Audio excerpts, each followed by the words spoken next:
The Diary of a CEO is the fastest growing podcast in the world, generating over $2 million per month. And after I spent countless hours consuming, analyzing, and even reading Steven's book, I'm revealing the exact strategies they've used to blow up. Which brings us to the diary's first secret, the intros. The Diary of a CEO crafted one of the best intros on YouTube, and there are two elements to their intros: the storytelling and the editing techniques. For now, we're gonna focus on the storytelling. I would like you to pay attention to this part because it can show you that it's number one about the knowledge and muscle of storytelling, then number two, the editing skill to pull it off. And the intros happen to be one of the most essential components in a video, but the crazy thing is that the diary's intros are 90 seconds long. What's the deal? I mean, a fact is, most successful intros on YouTube are 25 seconds max. And we all know how those first few seconds are crucial. And so the hook must be good, that the viewers feel dumb not watching the video, at least for a while. So how did the Diary of a CEO as a podcast pull it off to the point where many other podcasts started copying them? Their intros are relatively way longer than average. Before breaking the diary's intros, I would like you to see if you notice something here. 70% of the adult population is at least on one medication. Quarter of women are on antidepressants. The rate of childhood is going up. Their intros typically could start with a question, shocking fact, or intriguing answer. Now, after the initial hook, the first seconds, they always transition to a different segment. Something that is very, very, very important. To Daniel Amen, the world's leading expert on the brain. Dr. Amen's mission is to end mental illness by creating a revolution in brain health. And this phase is validate guest expertise to boost credibility. And they use voices, create the narrative that they want about their guest, and have control over the story. This particular phase is so crucial because it further validates to us viewers that the guest is an authority who clearly knows what they're talking about, and it reshapes how we perceive the advice. Like, for example, hearing business advice from your parents isn't like hearing it from Iman Galji or Steven. Another part of that shapes the storytelling of the intro is something interesting, which is removing the answer. Comes down to a couple of things.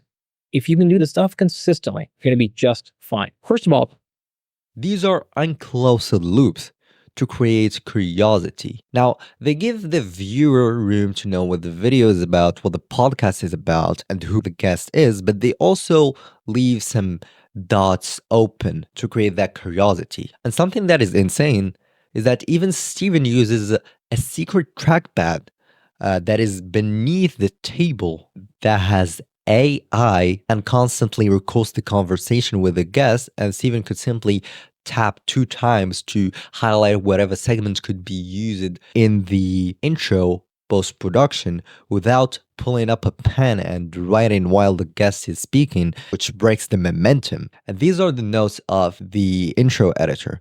Now, actually, his role is not intro editor. His role is actually head of trailers. But remember, it's more on the side of storytelling and the details than the editing skills that made them that way. With this amount of information, you wouldn't be surprised if I told you that they use some dark techniques. More on them later. So far, if you've been interested in this video, as Steven as an entrepreneur running this podcast with his team, there's a community below, first link in the description. It's free if you're an entrepreneur and would like more in-depth advice, one-on-one.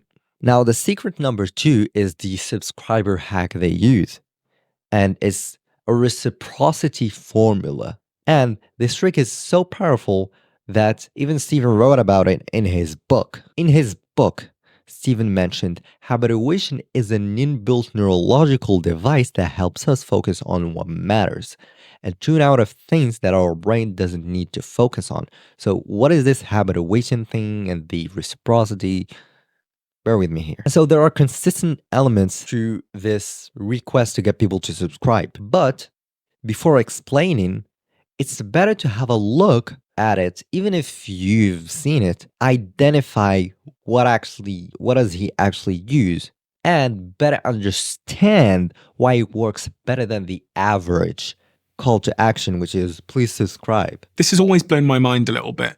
53% of you that listen to this show regularly haven't yet subscribed to the show. So could I ask you for a favor before we start? If you like the show and you like what we do here and you want to support us, the free, simple way that you can do just that is by hitting the subscribe button.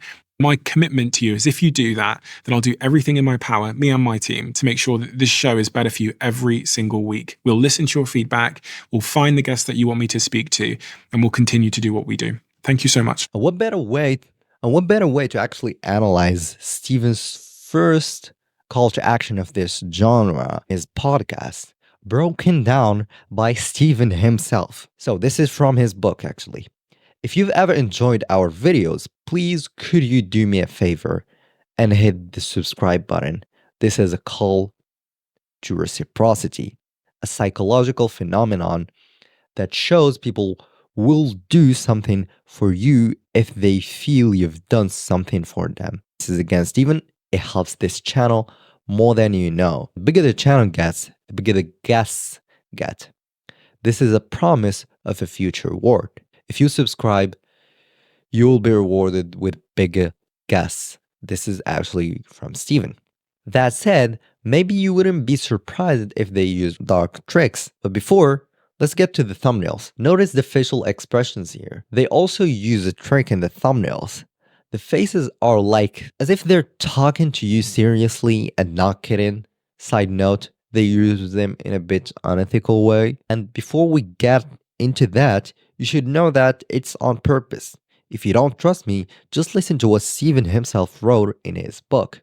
Having A/B tested more than 200 YouTube thumbnails across my YouTube channel over the last 2 years, I've consistently found the more animated, threatening, or scary the face on the thumbnail, the more clicks the video will get. And so if we come back here, these faces are like serious, and with the text, it kind of should make you frightened. I mean, not like you're watching a scary movie, but you get the idea. Again, this is Steven. Of all facial expressions, those related to threats seem to make the biggest impact for obvious survival-orientated reasons. Moving next to the titles, the packaging. We can't have the thumbnail without a title and a title without a thumbnail. They go hand in hand. It's a system. And so if we see, for example, these two titles, the divorce expert. 86% of people who divorce remarry.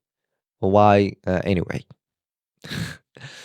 Andrew Huberman, you must control your dopamine. The shocking theory behind it. It's about making it broad enough so that people are interested and specific enough so that people feel like this is the one you've got to listen to. This is not me saying some crap. This is from the head of marketing at DOAC. And so with the titles, they obviously use authority, why you should listen. And then you click and the intros plays a role and removes the confusion. Because actually, many people are still on the fence whether they should watch or not, even though they've clicked some dark tricks. I mean, I could be wrong here, but this is a quote.